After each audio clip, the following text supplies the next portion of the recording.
Indian institute of public administration ಅಂತ ಒಂದು ಸಂಸ್ಥೆ ಇದೆ. Indian institute of public administration ಅಂತ ಒಂದು ಸಂಸ್ಥೆ ಇದೆ. ಆ ಸಂಸ್ಥೆಯವರು ಅದರ ಒಬ್ಬರು ಚೇರ್ಮನ್ ಇರ್ತಾರೆ, ಒಬ್ಬರು ಅಧ್ಯಕ್ಷರು ಇರ್ತಾರೆ. ಚೇರ್ಮನ್ ಜಿತೇಂದ್ರ ಸಿಂಗ್ ಅನ್ನೋರು ಆ ಸಂಸ್ಥೆಗೆ. ಚೇರ್ಮನ್ ಜಿತೇಂದ್ರ ಸಿಂಗ್. ಅಧ್ಯಕ್ಷರು ಯಾರು ಗೊತ್ತಾ? ಉಪರಾಷ್ಟ್ರಪತಿ, ಈ ದೇಶದ ಉಪರಾಷ್ಟ್ರಪತಿಗಳಾದಂಥ ಜಗದೀಪ್ ಧನ್ಖರ್. ಅವರು ಏನಂತ ಹೇಳಿದ್ದಾರೆ? ಗೃಹಲಕ್ಷ್ಮಿ ಮತ್ತು ಶಕ್ತಿ ಯೋಜನೆಗಳ ಕುರಿತು ಪ್ರಶಂಸೆಯ ಮತ್ತು ಸಲಹೆ ವರದಿಗಳನ್ನು ಸರ್ಕಾರಕ್ಕೆ ಕೊಟ್ಟಿದ್ದಾರೆ. ಯಾರಿವರು? ಜಿತೇಂದ್ರ, ಕೇಂದ್ರ ಸರ್ಕಾರದವರು, ಕೇಂದ್ರ ಸರ್ಕಾರದ ಸಚಿವರು, ಉಪರಾಷ್ಟ್ರಪತಿಗಳು.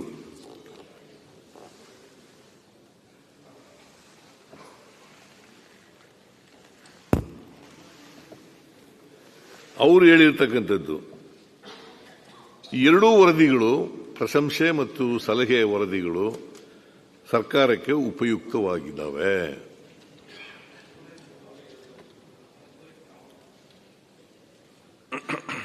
ಇಷ್ಟೆಲ್ಲ ಇದ್ರೂ ಕೂಡ ಮೊಸರು ಕಲ್ಲು ಹುಡುಕ್ತಿರಲ್ಲ ನೀವು. ಸರಿನಾ? ಮೊಸರು ಕಲ್ಲು ಹುಡುಕ ಕೆಲಸ ಮಾಡ್ತಿರಲ್ಲ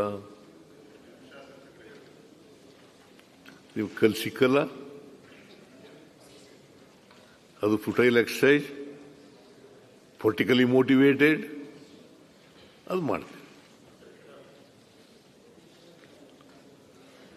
ಸೊ ಇದು ಈಗಲಾದರೂ ಕೂಡ ಸಕಾರಾತ್ಮಕವಾಗಿ ಟೀಕೆ ಮಾಡ್ತಕ್ಕಂಥದ್ದನ್ನು, ಕಲ್ತುಕೊಳ್ತಕ್ಕಂಥದ್ದನ್ನು ಮಾಡಬೇಕು ಅಂತಕ್ಕಂಥದ್ದು ನನ್ನ ಮನವಿ.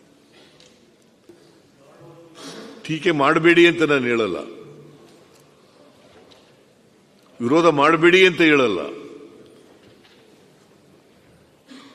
ತಪ್ಪುಗಳಿದ್ರೆ, ತಪ್ಪು ಯೋಜನೆಗಳನ್ನು ರೂಪಿಸಿದ್ರೆ, ಸರ್ಕಾರದ ಖಜಾನೆಗೆ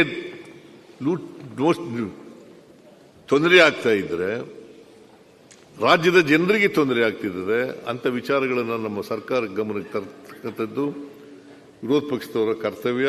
ಆ ಕೆಲಸ ಮಾಡಲಿ ಅಂತೇಳಿ ನಾನು ಹೇಳಲಿಕ್ಕೆ ಬಯಸ್ತೇನೆ.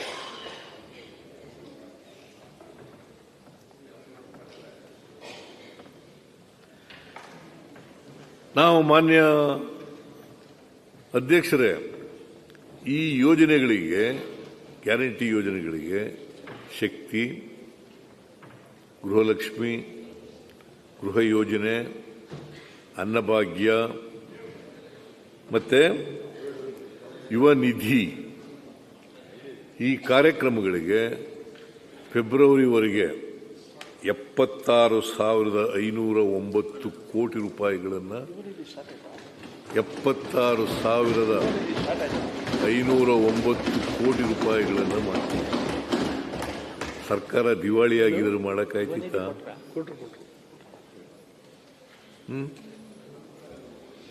ಎಲ್ಲಿ ಬಂದಿದೆ ಅಂತ ಗೊತ್ತಿಲ್ಲ, ಅಲ್ಲೆಲ್ಲಿ ಬಂದಿದೆ.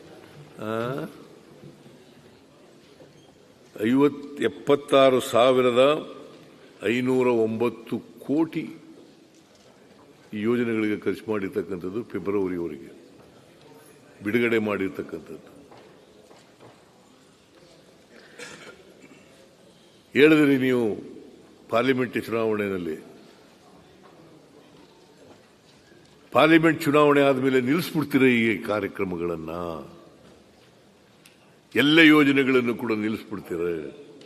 ನೀವೇ ಹೇಳಿದ್ದು, ವಿರೋಧ ಪಕ್ಷದವರು, ಭಾರತೀಯ ಜನತಾ ಪಕ್ಷದವರು. ಸುಳ್ಳು ಆರೋಪಗಳನ್ನು ಮಾಡಿದ್ರಿ, ಅಪಪ್ರಚಾರ ಮಾಡಿದ್ರಿ.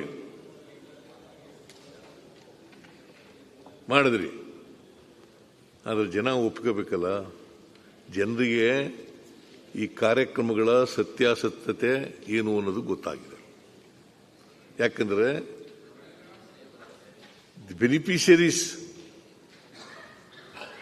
Are getting the money. ಈಗ ಗೃಹಲಕ್ಷ್ಮಿ ಯೋಜನೆಗೆ ಪ್ರತಿ ತಿಂಗಳು 2,000 ಕೊಡ್ತಾ ಇದ್ದೀವಿ.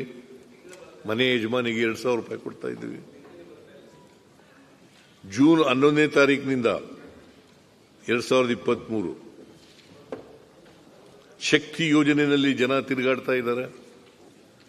ಸುಮಾರು ಇಲ್ಲಿಯವರೆಗೆ 410 ಕೋಟಿ ಜನ ತಿರುಗಾಡಿದ್ದಾರೆ. 410 ಕೋಟಿ ಜನ ಇವತ್ತಿನವರೆಗೆ ತಿರುಗಾಡಿದ್ದಾರೆ. ಗೊತ್ತಾಗಲ್ವ ಅವರಿಗೆ? ಅದಕ್ಕೆ ನೀವೆಷ್ಟೇ ಸುಳ್ಳು ಹೇಳಿದ್ರು ಕೂಡ, ಅಪಪ್ರಚಾರ ಮಾಡಿದ್ರು ಕೂಡ, ಆಪಾದನೆಗಳನ್ನು ಮಾಡಿದ್ರು ಕೂಡ, ನಿಮಗೆ ಬೈ ಎಲೆಕ್ಷನ್ನಲ್ಲಿ 3 ಸೋತದು ನೀವು.